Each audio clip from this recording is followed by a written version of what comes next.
नमस्कार दोस्तों, मेरे चैनल पे आप सभी का स्वागत है। तो आज हम एक्सप्लेन करने वाले हैं वुड यू मैरी मी के ड्रामा का 8वां भाग। अगर इससे पहले के भाग आपने नहीं सुने हैं तो ज़रूर सुनिएगा। आइए चलते हैं। किम वूजू और यू मीरी का नकली रिश्ता अब सच्चे स्नेह में बदल चुका है। एपिसोड 8 में उनकी बढ़ती नज़दीकी, बचपन की कनेक्शन का खुलासा और एक बड़ा खतरा भी दिखता है।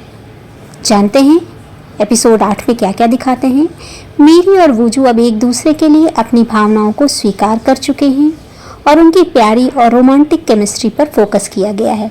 वे दोनों एक दूसरे के साथ अच्छी इवनिंग बिताते हैं जहां वे अपने रिश्ते की नई शुरुआत का आनंद लेते हैं। मीरी की मां को एहसास होता है कि मीरी और वूजू के बीच कुछ खास हो रहा है। वह उनके रिश्ते को स्वीकारते हैं। वह वूजू के लिए एक पारंपरिक व्यंजन भी बनाती हैं जो आमतौर पर दामाद के लिए बनाया जाता है। यह एक भावनात्मक क्षण होता है और दोनों बहुत प्रसन्न होते हैं। वूजू और मीरी के दिवंगत पिता की पुण्यतिथि पर उनके अंतिम संस्कार के घर जाते हैं। यह क्षण उनके भावनात्मक बंधन को और गहरा करता है। दर्दनाक सच्चाई। इस एपिसोड का सबसे महत्वपूर्ण पल तब आता है जब मीरी और वूजू अपने बचपन के कनेक्शन के बारे में बात करते हैं। वूजू खुलासा करता है कि मीरी के पिता ने दुर्घटना से उसके परिवार को बचाने के ठीक अगले दिन उसके माता पिता का निधन हो गया था। दोनों के बीच की गलतफहमी भी दूर होती है। वूजू बताता है कि उसने सालों पहले मीरी से मिलने की कोशिश की थी, लेकिन मीरी और उसकी माँ की बातों को गलत समझकर वह दूर चला गया था। उसे लगा था कि मीरी के पिता की मौत के लिए मीरी उसे ही दोषी ठहराती है। मीरी इस गलतफहमी को दूर करती है और उसे आश्वस्त करती है कि उसके पिता का बलिदान वूजू के परिवार की दुर्घटना से जुड़ा नहीं था और वह खुद को दोष न दे। उन दोनों के बीच यह बातचीत सभी पुरानी गलतफहमियों को दूर करती है और उनके भाग्य के बंधन को और मजबूत करती है।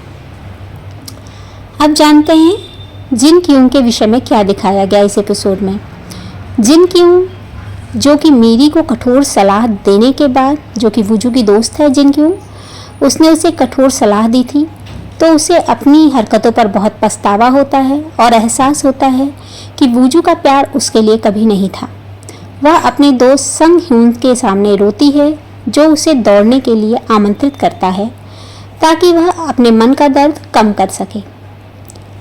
इधर मीरी का पूर्व मंगेतर, जिसका नाम भी वूजू है, किम वूजू को सिर्फ एक कर्मचारी मानकर उसे नीचा दिखाने की कोशिश करता है, लेकिन जब उसे पता चलता है कि किम वूजू असल में म्यूंग सून डोंग बेकरी का वारिस है तो वह पूरी तरह से अपमानित महसूस करता है और शराब पीकर अपना दुख को व्यक्त करता है, यह महसूस करते हुए कि मीरी को उससे बेहतर साथी मिल गया है।